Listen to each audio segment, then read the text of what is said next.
This is the Tech Phantom, and welcome to the second episode of this short series. And in this series, we are going to try to make a plus 10 weapon in about the first hour of Dark Souls.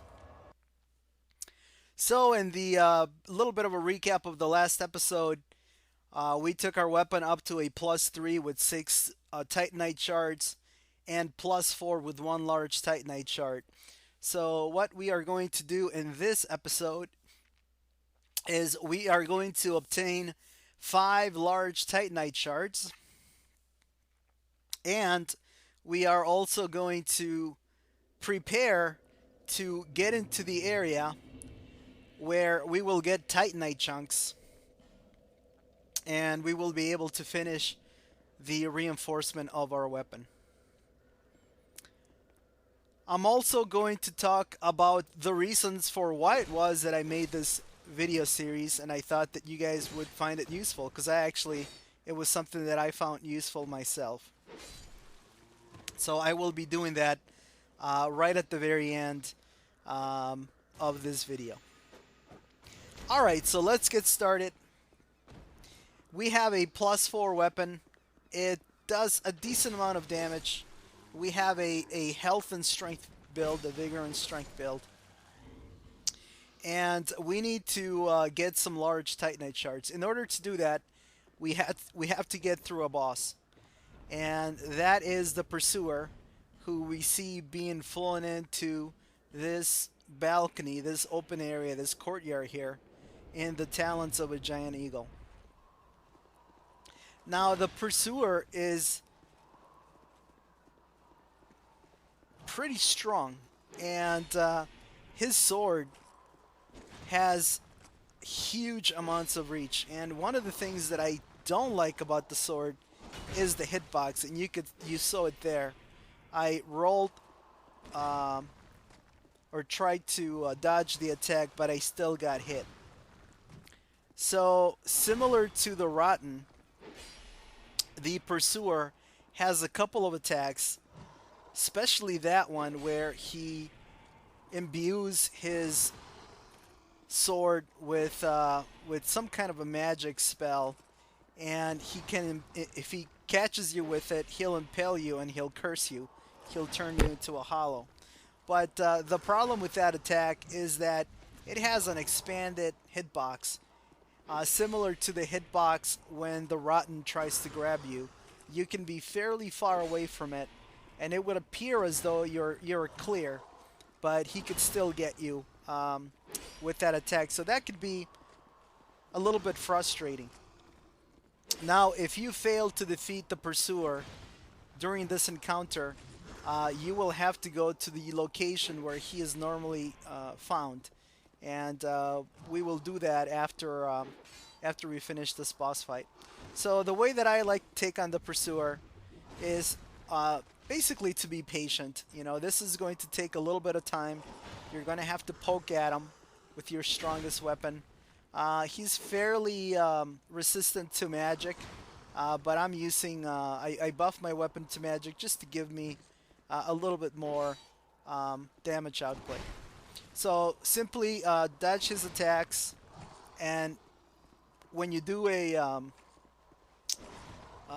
one attack, make sure that you keep it to just one attack.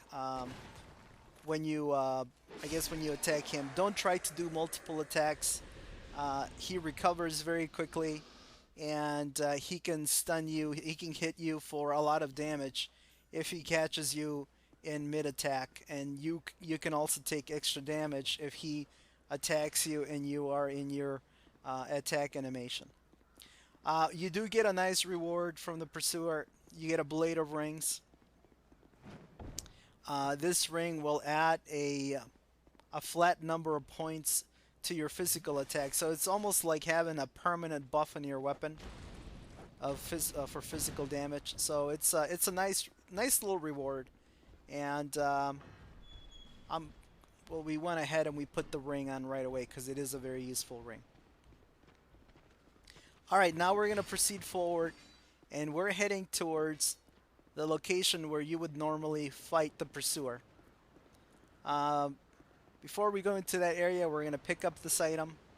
We can always use some life gems.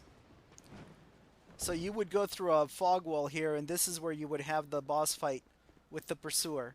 And you can see it's a little bit crowded. There's a couple of ballistas that you can actually use to shoot at the Pursuer if you're able to parry one of his attacks and stun him. But I actually like to fight him in the open courtyard, just because there's a lot more room to dodge his attacks, and it's a little bit less of a claustrophobic feeling that way. The other thing that I did is I picked up the Drangleic armor and the Drangleic shield. The shield is actually very, very good. It requires 16 strength, so we can't equip it right now. But it's a shield that will block 100% of physical damage, and it's a very, very good shield. It could take you through the game. The same with the armor. The armor is pretty strong. It scales with Twinkling Titanite, so it's most of the items that scale with Twinkling Titanite have very high base stats. They don't scale too much with Twinkling Titanite, but they do start at very, very high stats. So whenever you find an item that scales with Twinkling Titanite, at base level, they're pretty strong. So the armor is very useful, and it's going to provide quite a bit of physical defense, although it's a little bit heavy.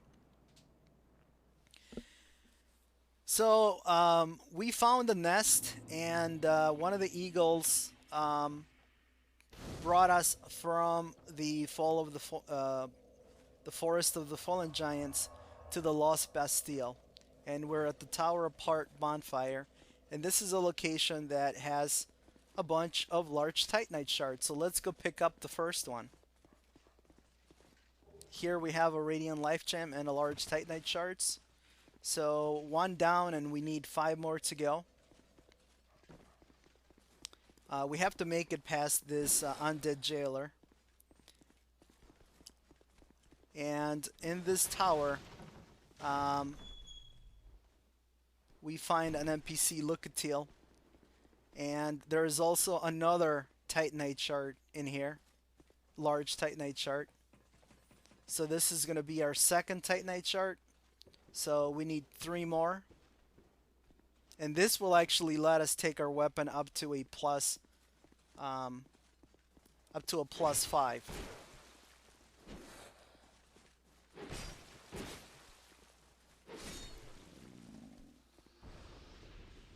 So we're gonna take care of the jailer, the undead jailer, and the straight demons.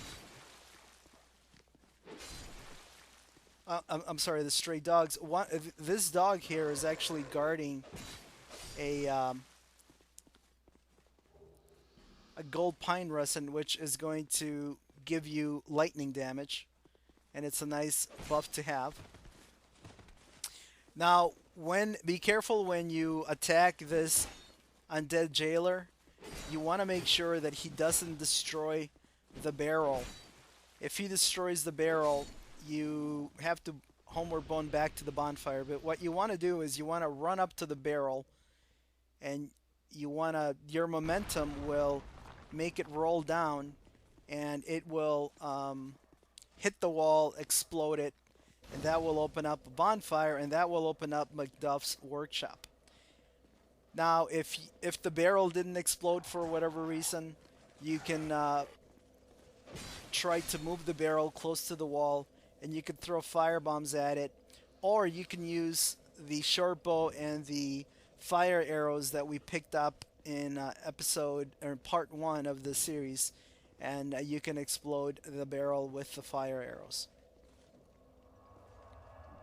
So that was the reason why we picked up the short bow and the fire arrows in episode 1. Now, Macduff's workshop is full of reinforcement equipment. There are Titanite shards. There are 2 large Titanite shards, which is one of the reasons that we came here.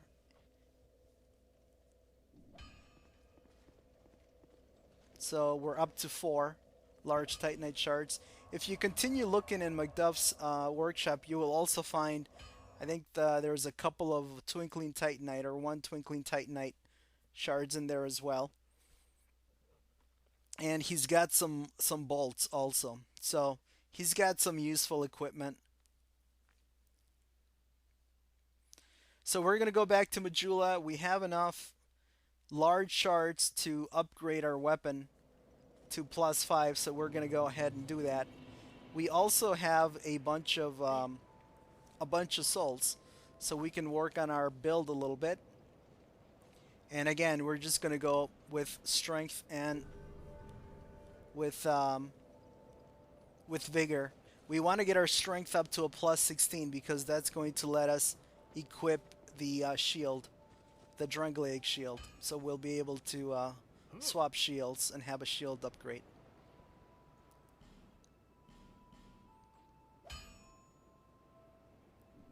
Alright, so our broadsword is at +5. We have 2 large shards in our inventory, and we need 1 more large Titanite shard to get our weapon up to a +6. So we're going to go ahead and get that 1 large shard in a little bit. Now, I'm going to level up here, but I want to make sure that I have 13,400 souls left. And that's because we're going to go get an item from the cat from Sweet Chalqua.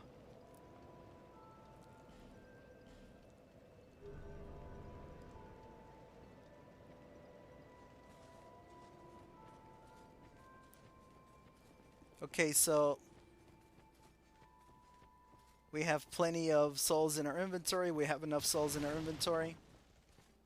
We're going to pick up this life gem that's just laying here. And we're going to talk to the cat NPC. This is probably my favorite NPC of the game. Her dialogue is pretty funny. And, you know, she is fond of I guess, of smells of the different players. So she's a pretty cool NPC. She's unkillable. And also, even if you try to kill her, she will never turn hostile. So it's kind of fun to kind of try swinging at her. Alright, so we've put on the Silver Cat ring, which we purchased from her. And the Silver Cat ring will reduce fall damage. So in addition to putting on the ring, just to be safe, I went ahead and I took off my armor. And that is because in Dark Souls 2, the armor is going to, or fall damage is going to scale with equipment load. So the lighter you are, the less fall damage you're going to take. So just to make sure that I don't take a ton, I don't take more fall damage than required, I've stripped down by taking off my armor.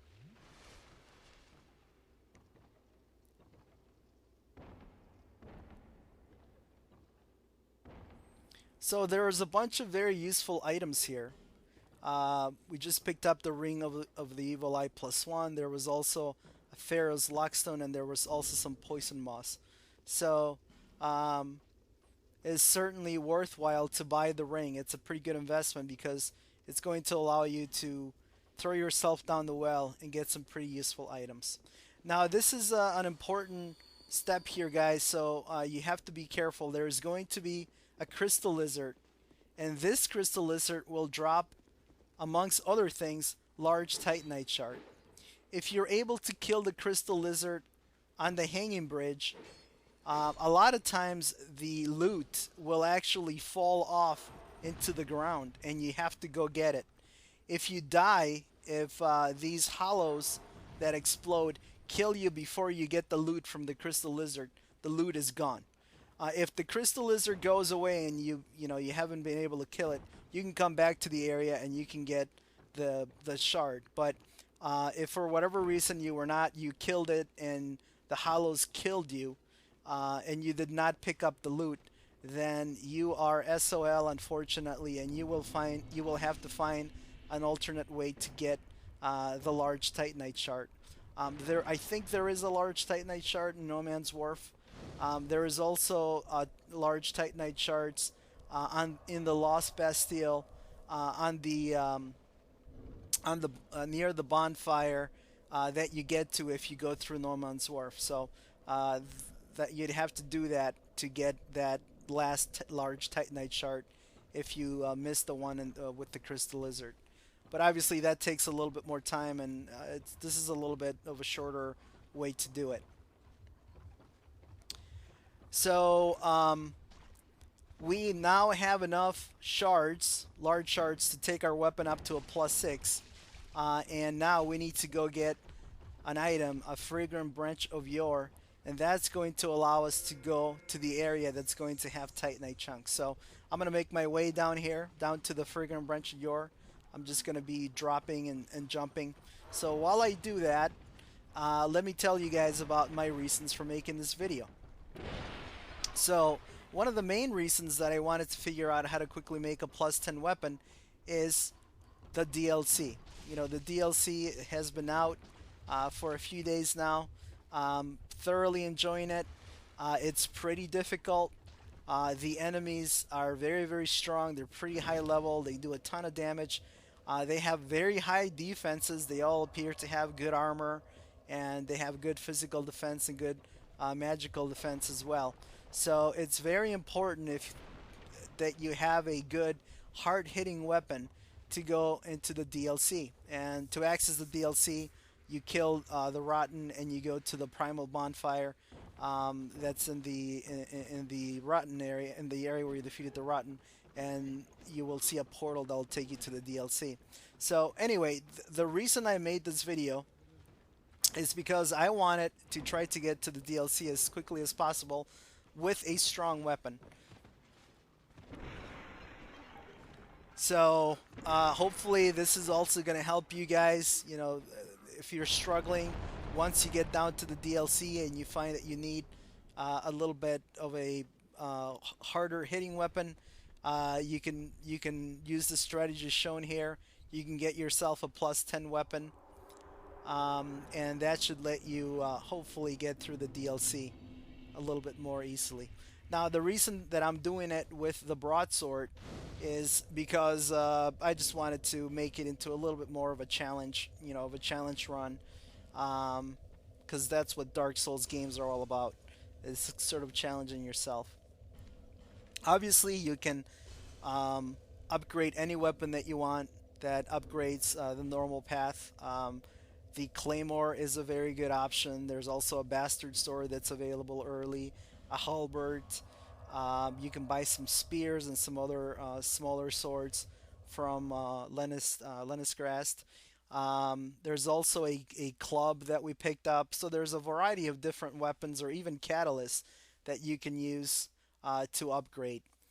So I decided again to do this run with the broadsword. Just to make it a little bit more challenging, and also because it's a little bit faster. I don't have to go out of my way and pick up the Claymore or the Bastard Sword or any of the other weapons that are available. Well, alright guys, that is going to do it for this video. I hope you enjoyed it. In this video, we took the broadsword from a +4 to a +6 by obtaining large titanite shards, and in the next episode we're gonna go to get titanite chunks and take our weapon to a +10. This is